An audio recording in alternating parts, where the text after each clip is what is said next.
Leksiyemizi davamlaştırımız hürmetli vatandaş. Bugün Çiğsağ 2019 yıl 10. ayının 1. günü haftığı seyşembe. Endiki mavzumunda asası royumuzga dazk etti. Öndeş. Dedi Cungo Soğudu Ministeri nayet zor hırs kılıç gelgenligini itiraf kıl.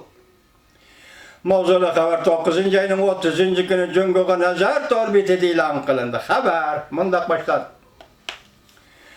Cungo Soğudu Ministeri Cungshan nöbette muhbirleri kütübeleşliğine de mundak görsel.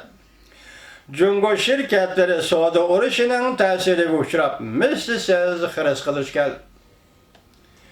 Reuters haber kılıp munda körsetdi. Cungo Soğudu Ministerliğinin Ministeri Cungshan 9. ayının 29. günü Beijing'de muhbirleri kütübü eleşiğine de aşkarılap mundak dedi. Cungo şirketi Soğudu ticaret ciheti mislisiz hırs kılıç geldi. Skitaşka amillarının tesiri göçürdü. O yeni takitlep mundak dedi. Amerika Cungo Soğudu uruşu bolğulu bir yıldan açtı. İki taraf birbirine cazalaş karakterlik baş koyup dünya iktisadının terakkiyatıma tesir görsetti. Ameliyatı Cungo Amerika oturusunda 11. katımlık söhbet buzulgan deyinken Amerika Koşmuş Ştatlarının prezidenti Trump Cungo'nun en ahırkı payet kelgende yenip algallığını tanqit kıldı. Vadisi yenip algallığını tanqit kıldı. Şunu deyken Amerika tarafı bu yıl 8. ayda Cungo'dan import kılınan 300 milyar dolarlık doğurmallığa 10%'in baş koyduğunu ilan kılgan deyken Cungo tarafı Amerika'nın yezigilik mesulatını set elişti vaktinç toktadı. Haberlerge asaslangan yeni bir nöbetlik Amerika Cungo Soğudu söhbeti 10. ayının 10. günü Washington'da oturgu çıkıldı. Cungo'nun söhbet vekili Liuha söhbetke katmıştı. Belki söhbette Prezident Trump hükümetinin yeni taktiki kullanıdığalı haberim o yetip geldi. Cümleten Cungo şirketlerini Amerika'nın privat bazarından qoğlap çıkarış. Qatarlıqla. Lekin Bloomberg'den haberge asaslanganda Amerika Maliye Ministerliği 28. günü eniqleme berip növbette bunda planның yok ekanligini bildirdi. Mesela Cungo şirketlerini qo'llab chiqarish planı növbeti yok ekanligini bildirdi.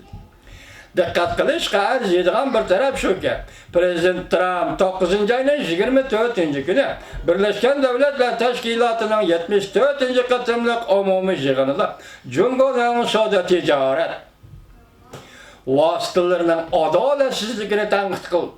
Mundaq ko'rsatdi.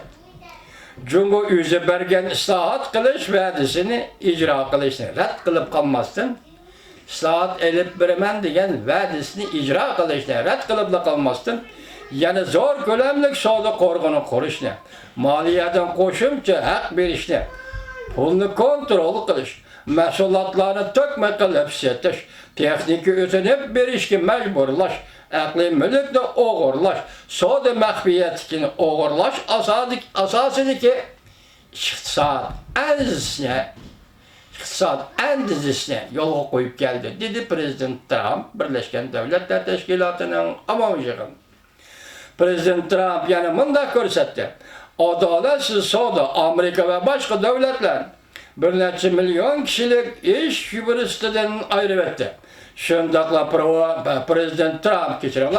Şundaqla Prezident Trump iki taraf kelişim imzalaganda o sal bir kelişimning imzalanishini Amerika taraf herkes qabul qilmaydi deb ko'rsatdi.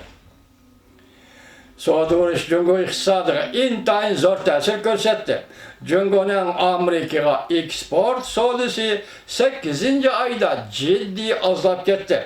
Kishilar faraz qildiki, Cungo yani texmi ko'p maliyadan pul qo'shib berish orqali iqtisodning davomli ajizlab ketishini to'sib qolishi mumkin. Demek hozir chet elde Amerika savdo urushi jarayonini sen chekla. Devletin maliyesinden pul qo'shib berib, Cungo şirketlerine rekabet ata qilma, rekabet kuchi berma deb olsa, Cungo hozir yana shunday qilib iqtisoddan to'lab ketishini cheklashi mumkin degandan qaraganda, demak, chora yo'q degan gap. vatandaşım. Çağrı yok. Bu iman gel. Çağrı yok diyenge bu iman gel. Çünkü için çağrı yok.